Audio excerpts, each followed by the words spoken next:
We came into this space because often when we heard the word cloud, the discussion was one about infrastructure as a service.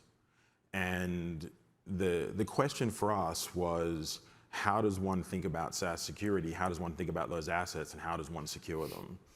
And as we've moved through this journey and we started working with a large number of customers, we started working with a large number of partners, it's become apparent to us that not only is this now an area where we see a lot of attacker behavior, but it's an area where we see sort of companies trying to move into it and think about it. So we wanted to sort of have a conversation today, not about us per se, but about the problems we're seeing, and hopefully open the conversation up some more and make sure that SaaS comes into that conversation when we talk about cloud. Yeah, thanks, Glenn. We're 6 years into our journey, right? And I think in many ways the last 12 to 18 months have been profoundly valuable in terms of our understanding of what matters, as we think about SaaS as well as PaaS, right? So we kind of combine that together. When we say PaaS, we mean like the Snowflakes, Databricks of the world. When we think SaaS, we're talking about Salesforce, Office 365, Okta, Box, Dropbox. So I presume most of you are familiar with a statement that Gartner put out about 2 years ago. Is there a question? Sorry. So 2 years ago, Gartner came out and said that they believe that 99% of the cloud security vulnerabilities can be tied back to misconfiguration. And what we would say is that that particular statement may be correct if you scope the problem specific to infrastructure as a service, right? So when you think about AWS, GCP, Azure, Oracle Cloud, et cetera, but it is largely incorrect when we think about the SaaS and PaaS layer. And we will share some data with you and give you some perspective in terms of where our observations come from, but just think about it at an architectural level. When you think about infrastructure as a service, let's say your use of AWS, Azure, or GCP, it's basically your piece of your infrastructure that is living in public cloud. When you think about SaaS and PaaS applications, that's no longer true. The infrastructure that the SaaS and PaaS applications run on is outside of your purview, and any communication that happens from one SaaS application to another SaaS application happens outside of your purview. It doesn't go through your corporate network. Think about the integration between Salesforce and Slack, and between Microsoft and DocuSign, et cetera. The SaaS applications and PaaS applications are constantly talking to each other, but it doesn't go through your corporate network. So it creates certain set of kind of challenges, inherent as well as residual, that are, I think, important to understand. Misconfiguration, in that segment, when we think about SaaS and PaaS applications, plays an important role. But our observation is that it represents 15% of the breaches we see as it relates to SaaS and PaaS. So I suspect, as you're listening and you're thinking about, and you're hearing me say that our observation, what has to be true about observation is that it has to be based on statistically significant data. When I could have looked at 10 examples and come up with that percentage. So let me give you some background in terms of where our observation comes from. So without going very deep into the Obsidian platform and so on, but one of the things we do is we build this underlying data structure that allows us to normalize a user and integration across SaaS applications, across different layers like endpoint and the SaaS PaaS applications and IDP layer, to be able to have a very deep understanding of what is happening in a SaaS application, between SaaS applications, et cetera. That normalized data structure is incredibly powerful when there is an incident and there's an incident response. So when we get pulled in quite often by very significant partners where they're participating in an incident, they pull us in to be able to recreate what happened, let's say, a couple of months ago. There was a breach, and they want to understand how it impacted SaaS and PaaS. So we are able to do that. We can actually go recreate the storyline at the point of the breach after the fact. So that has given us tremendous visibility in terms of not only what's happening during the breach, but be able to look at what is the root cause potentially. And what we see is this. which is if you take the remaining 80% or so that is not correlated or not attributable to misconfiguration, you see these types of reasons that leads to a SaaS or PaaS breach. Now, as you look at this, there's two things that will become evident. One is that these are things, some of these topics you're trying to cover by tools that you have purchased, like endpoint security, business email compromise, and so on. And to some extent, they're providing a certain level of efficacy, but not 100%. But the second important thing about this view is that they all have a human element to it, right? There's their phishing attack, a human clicks on a phishing link, right? So adversary in the middle and integration abuse maybe also has that element per se. So even as we put in tremendous amount of effort in terms of tooling and educating our employee base to be able to have the right behavior, there are certain gaps that remain. And ultimately, as the attacker gets through those gaps, where they're heading to is where your data is, and that's SaaS and PaaS applications, right? Alongside obviously the cloud infrastructure that you have and that you're protecting. One of the things I'm going to point out over here is the 14% that is attributed to integration abuse. That's a very fascinating threat vector. So integration abuse essentially represents the integrations into your SaaS and PaaS applications. And for any decent sized enterprise, that's in the hundreds or thousands of first party, second party, third party integrations. So an attacker doesn't really have to breach Salesforce, let's say where you're one of your core SaaS application. If they can breach one of the peripheral SaaS application that is integrated into your core SaaS application, they can get there. They can reuse the OAuth token that represents that integration per se. So we expect that threat vector to keep on actually increasing in percentage relative to the other topics, and to some extent maybe the largest unaddressed threat vector as it relates to SaaS and PaaS. So all of those we categorize as residual risk because they remain independent of what you might do as it relates to inherent risk. So when we think about this holistically, I think that we want to make sure that you think about governance, and governance means understanding your attack surface area, understanding what's in usage, et cetera, and making sure you optimize that. And also take care of inherent risk, which is the misconfiguration as it relates to, the SaaS and PaaS application, and make sure those applications are compliant relative to standards that you care about. But today, we are mostly going to spend time on residual risk. Glenn? So, as Hassan said, we get used in a lot of IRs, and so as we see these incident responses kick off, what we see is this fundamental change in attackers focusing in this environment. And so, where we might have seen someone drop malware a few years ago or even a year ago and attempt to pivot internally, obviously that still happens. What we're seeing is that malware may be targeted just to retrieve the tokens in the SaaS environment. As we saw people attempting to phish and move on to an on-premise environment, the attacker may not even be looking to go into the on-premise environment anymore. So this is looking at multiple different IR organizations, them using our product, us seeing the sort of data that comes through it and having these discussions and understanding sort of the fundamental change in the number of attacks. So, as we see this data, if we flick to the next slide, we'll see that it actually is reflected publicly as well.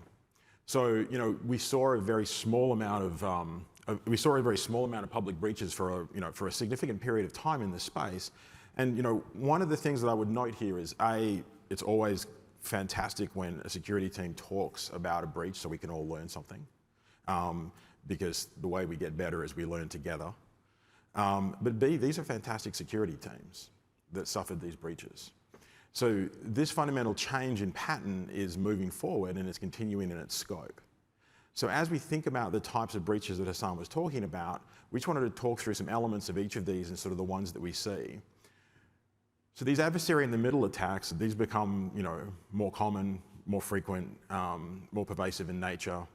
I think I often get asked, as we see things like generative AI, where do these become useful for attackers? Well, one of the useful things for attackers is to build phishing campaigns of LinkedIn data and then write custom content.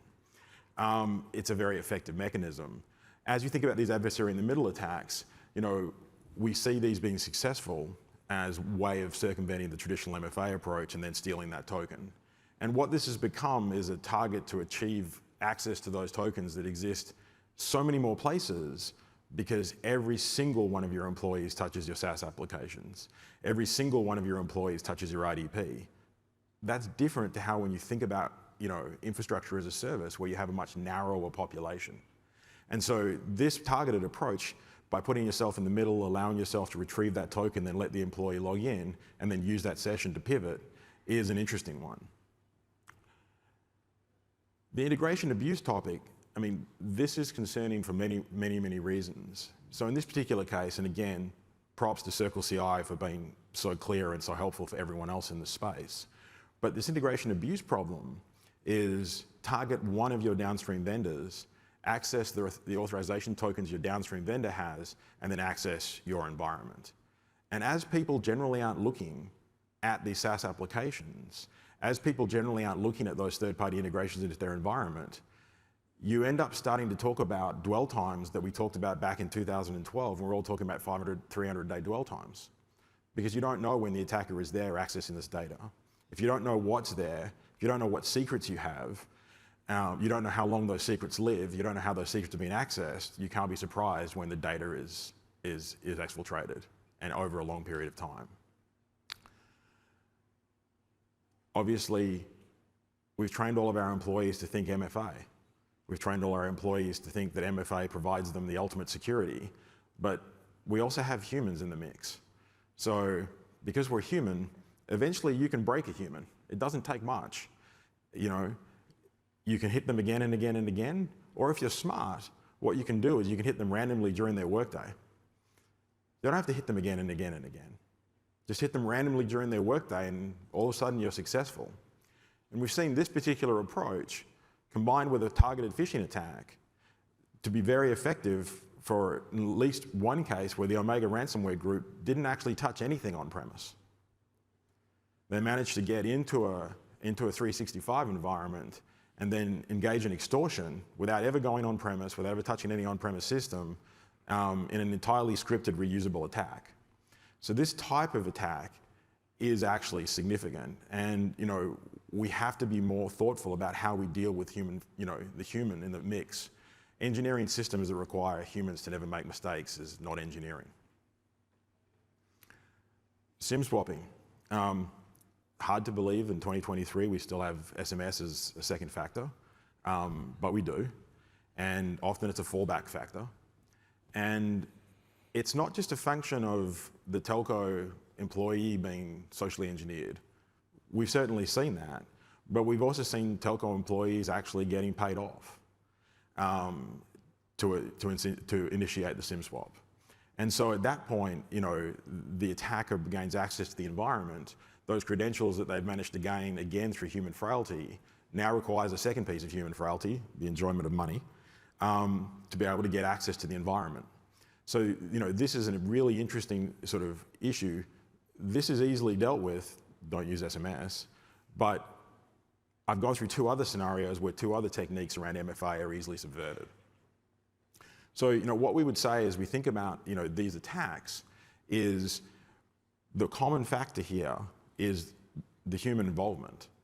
The common factor is the fact that we have the ability to customize, target, and thoughtfully place the social engineering attack.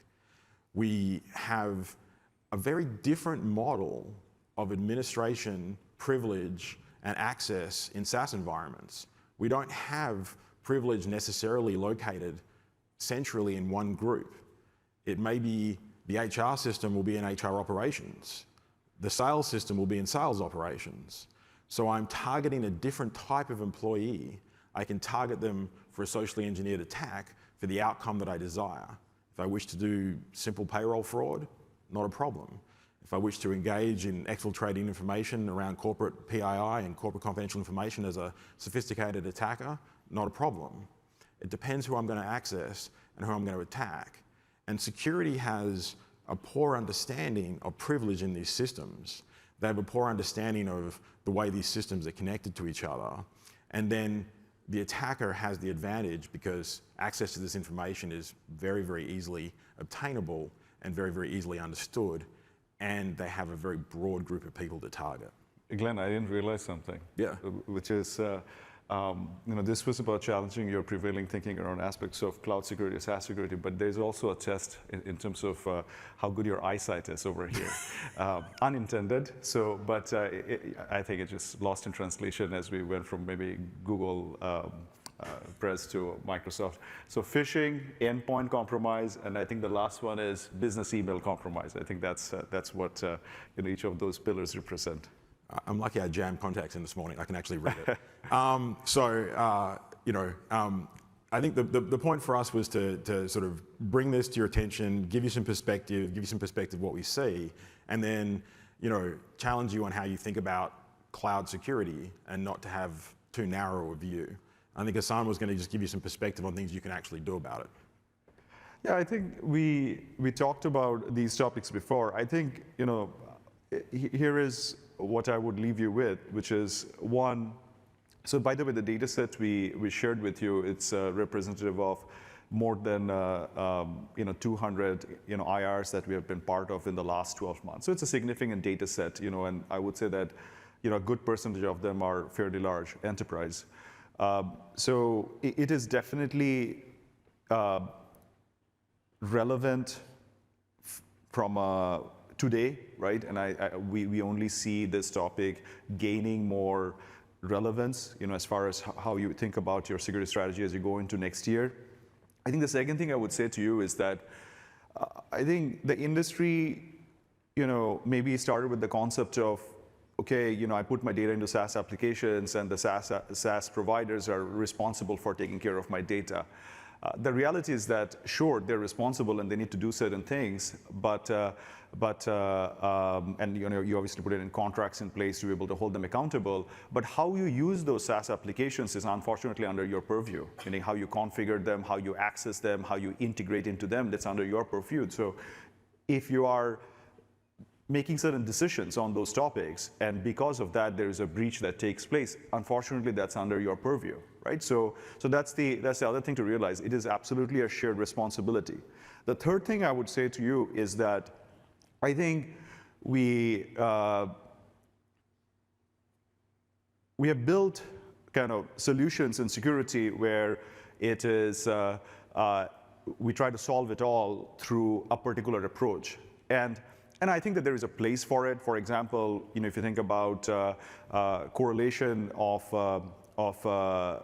events that we do across network and endpoint and cloud and our infrastructure as a service cloud and SaaS cloud, I think that correlation, which is essentially a horizontal correlation, can provide insights that we cannot provide, right? Because we don't have visibility into your network logs per se. But the SaaS PaaS is its own beast. It's not an extension of infrastructure as a service thought process, or it's not, it cannot be solved by just taking logs that don't have any context and trying to push it into a SIEM and trying to understand what it means. I think that there is deep context in the SaaS and PaaS applications in terms of how a user uses it and so on. And I think it's very important to understand and appreciate that context, and context is what leads to efficacy.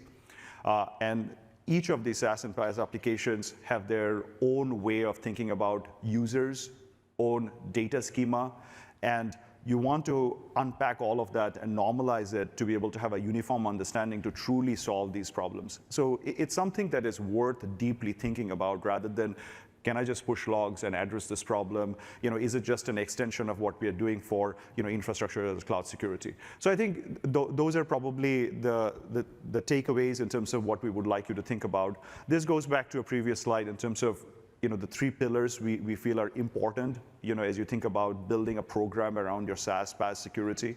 You want to be able to govern it. Govern is about having complete visibility, right? And that's actually not easy, because you have certain SaaS applications that are federated but not sanctioned. There are certain ones that are sanctioned and federated, and then there are unsanctioned stuff. So how do you get your arms around all of that and think about the risk associated with it? How do you actually govern the integrations into SaaS and PaaS applications? How do you make sure that the configurations related to SaaS and PaaS applications are compliant, and there's no misconfiguration, it's not creating accidental risk for you, et cetera, et cetera. And your administrators that administer these SaaS and PaaS applications, they're not trained to be security experts. Their job is to create business functionality. We need to help them. We are partnering with them to be able to make sure that they can do theirs without having to think about the security and risk element of it. And I think that's where someone like Obsidian can help. And then lastly, the residual risk, which our observation based on data is that it represents close to 80% of the root cause as far as why breaches are taking place. So that's what we wanted to cover, but we have 4.5 minutes. So if you would like to, and we're going to be here till end of the day today, and our teams are going to be here till tomorrow. But if you have questions, we're happy to take them. Thank you.